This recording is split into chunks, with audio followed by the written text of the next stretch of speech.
చూడండి గాయస్, పాపం ఫోన్ పోయిందని టెన్షన్లో చెమటలు అయితే కారిపోతున్నాయి ఆయనకి.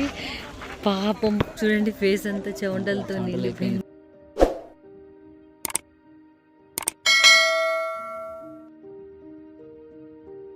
బయటికి వచ్చాము. అలాగే ఇక్కడ కొంచెం కాఫీ బాగుంటుందని అయితే తెలిసింది. ఇలా కాఫీ తాగేసి వెళ్దామని అలా కూర్చొని కాఫీ కోసం వెయిటింగ్ చేస్తూ ఉండిపోయాము. ఈ వీడియో మీరు లాస్ట్ వరకు చూడండి. ఇందులో ఒక పెద్ద ట్విస్ట్ అయితే ఉందండి. చాలా పెద్ద ప్రాబ్లం జరిగింది. ఇలాంటి టెన్షన్ వస్తుంది అని అనుకోలేదండి అస్సలకే.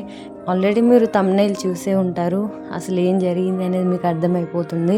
ఫోన్ గురించి అండి మ్యాటర్ అయితే. ఫోన్ పోయింది. అసలు ఫోన్ ఎలా పోయింది, దొరికిందా దొరకలేదా, అసలు ఏంది అనేది మీకు లాస్ట్కి అయితే అర్థమవుతుంది. వీడియో మొత్తం చూడండి.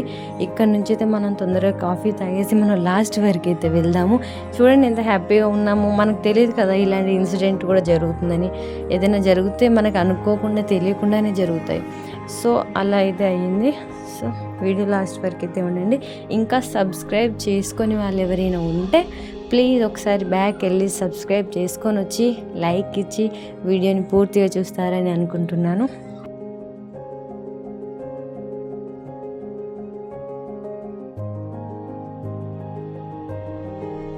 నేనైతే కాఫీ తాగుతూ నా స్కార్ఫ్ అయితే ఇక్కడ మర్చిపోయాను. ఆయన వెళ్ళి తీసుకొచ్చాడు మళ్ళీ. థార్ కార్ చూడండి ఎలా ఉందో, మస్తుంది కదా. Colour black colour and new car అనుకుంటా. చాలా కొత్తగా నీట్గా బాగుంది.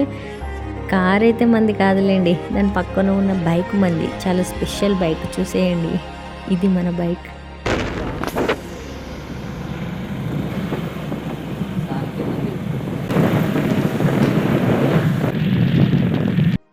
చూడండి అక్కడ దూరంగా కలర్స్ కనిపిస్తున్నాయి కదా. సో మనం వెళ్ళేది అక్కడికే. కొత్తగా ఉమ్మర్సాడి, గుజరాత్లో ఉమ్మర్సాడి అని ఒక ఊర్లో అయితే ఆ బ్రిడ్జ్ అయితే కట్టారు. చూడండి సముద్రం పైన బ్రిడ్జ్ పైన మనం నడుచుకుంటూ వెళ్తుంటే ఎలా ఉంటుంది అసలు వేరే లెవెల్ ఫీలింగ్. పైన సన్ రైజ్, కింద సముద్రం, బ్రిడ్జ్ అండ్ మనం వావ్ ఏమన్నా ఫీల్, అసలు ఏమన్నా లొకేషన్ చాలా పీస్ఫుల్గా చాలా బాగుంది. మనం వచ్చేటప్పుడు బయట నుంచి అక్కడ కలర్స్ కనిపించాయి చూడండి. బ్రిడ్జ్ది దూరం నుంచి మాత్రమే అలా కనిపిస్తుంది, అది కూడా చాలా దూరం. దగ్గరికి వచ్చాకైతే సీన్ లోపలైతే బయట నుంచి మనకు కనబడ్డది చూడండి. బ్రిడ్జ్ మొత్తం కలర్స్ చాలా మంచిగా. సో లోపలికి వచ్చాక చూడండి, అంతా బయట కనిపించిన లోపలైతే మనకి అర్థం కావట్లేదు. అంటే అది పైనుంచి మనకి మంచిగా కనిపిస్తుంటుంది. లోపలికి వచ్చాక మొత్తం సముద్రం, ఓన్లీ బ్రిడ్జ్ కంటే ముందు మొత్తం రెడీ కాకముందు ఫస్ట్ అయితే ఇక్కడ పిల్లర్స్ అయితే కూలి పడిపోయిందంట. ఇక్కడ ఇదే ప్లేస్లో చాలా భయం వేసింది.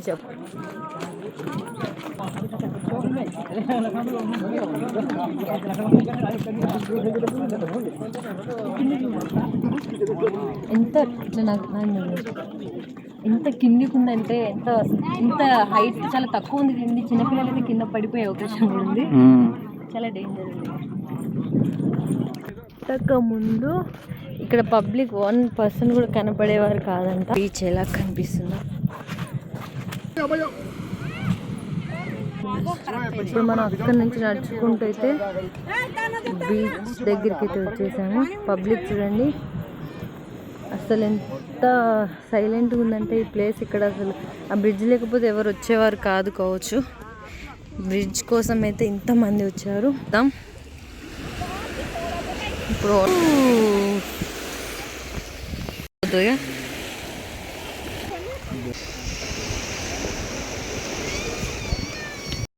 చూడండి దూరంగా బోట్స్ కనిపిస్తున్నాయి మస్తుగా. గైస్ బైక్లో అయితే ఫోన్ మర్చిపోయి వచ్చాడు మా ఆయన. ఫోన్ కోసం అయితే వెళ్తున్నాడు. ఫోన్ నన్ను ఒక్కదాన్ని వదిలేసి అయితే వెళ్ళిపోయాడు. ఫోన్ మర్చిపోయాడు బైక్లో. ఫోన్ ఉందో పోయిందో తెలియదు. సో నేను ఒక్కదాన్ని నడుచుకుంటూ అయితే వెళ్ళిపోతున్నా. ఆయన నన్ను వదిలేసి వెళ్ళిపోయాడు. ఫోన్ ఉండాలి, ఫోన్ దొరకాలి, లేకపోతే అందరూ ప్రే చేయండి ఫోన్ ఉండాలి అని బైక్లో. చూద్దాం అక్కడికి వెళ్ళి ఫోన్ ఉందో లేదో. చూసారు కదా ఎలా వదిలేసి పడిపోయాను. ఫస్ట్ టైం ఇక్కడికి వచ్చాము. ఫోన్ గురించి పరిగెత్తారు. ప్రశాంతంగా కూర్చున్నట్లేదు, ఫొటోస్ తీసుకున్నట్లేదు. ఎలా పరిగెత్తుతున్నాడో గైస్, ఆయన చూడండి ఎక్కడున్నాడో. చూద్దాం, చూడండి బైక్లో ఫోన్ ఉందో లేదో. ఉందా? ఓయ్, ఉన్నది. ఫైనల్లీ ఫోన్ అయితే దొరికిపోయింది. ఫోన్ పోయింది అనుకొని నన్ను అక్కడ వదిలేసి వచ్చేసిండు. చూశారు కదా ప్రేమ, నాకంటే ఎక్కువ ఫోన్ ఎక్కువ అతనికి, ఆయనకి. ఇప్పుడు ఇలానే అర్థమైపోతుంది. ఫోన్ గురించి నన్ను ఎక్కడో బీచ్ దగ్గర వదిలేసి వచ్చిండు. అక్కడి నుంచి ఒక్కదాన్ని ఉరుక్కుంటూ వచ్చినాను. చల్ బాయ్ బాయ్. చూడండి గాయస్, పాపం ఫోన్ పోయిందని టెన్షన్లో చెమటలు అయితే కారిపోతున్నాయి ఆయనకి. చూడండి ఫేస్ అంతా చెమటలతో నిండిపోయింది. ఫోన్ పోయింది అనుకున్న ఫోన్. ఫైనల్లీ ఫోన్ అయితే దొరికింది. ఫస్ట్ టైం ఇక్కడికి వచ్చాము బ్రిడ్జ్ చూడడానికి. ఇలా హడావిడిగా అయితే ఉరికొచ్చేసాము. ఎంతైనా నన్ను వదిలేసి వచ్చాడు బీచ్ కాడ, అలానే అర్థమైపోతుంది నా మీద ఎంత ప్రేమ ఉందో ఆయనకి. నన్ను వదిలేసి వచ్చినాడు, నాకు అక్కడ ఏమన్నా అయితే. అంత పబ్లిక్ ఉన్నారు ఇక్కడ. ఇక్కడ ఫోన్ పోతే మళ్ళీ కొనుక్కోవచ్చు. నీ పోతే మళ్ళీ కొనుక్కుంటావా? నువ్వు ఎక్కడికి పోతావు? నువ్వు ఎక్కడికి పోవుగా. గట్ట వదిలేసి రావద్దు. గుజరాత్ చెప్పలేము, ఏ ఊరు కానీ ఊరికి స్ట్రైట్ గా నడుచుకుంటూ వస్తే నువ్వు కింది దిగుతావు. ఫోన్ అసలే చిన్నపిల్లల్ని ఎత్తుకవే వాళ్ళు తిరుగుతున్నారంట. నన్ను ఎత్తుకపోతే నువ్వు చిన్నపిల్లవానే చెప్పలేము. ఓకే అండి, ఇగో బ్రిడ్జ్కి అయితే వచ్చేసాము. కొత్త బ్రిడ్జ్ చూసేసాము. ఇంతలోనే మన ఫోన్ కూడా పోవడం జరిగింది, మళ్ళీ దొరకడం జరిగింది. Thank God. ఇక్కడి నుంచి అయితే మనం తొందరగా వెళ్ళిపోతాం. ఇప్పుడు ఈవినింగ్ 6 అయితే అవుతుంది టైం. Tata, by by.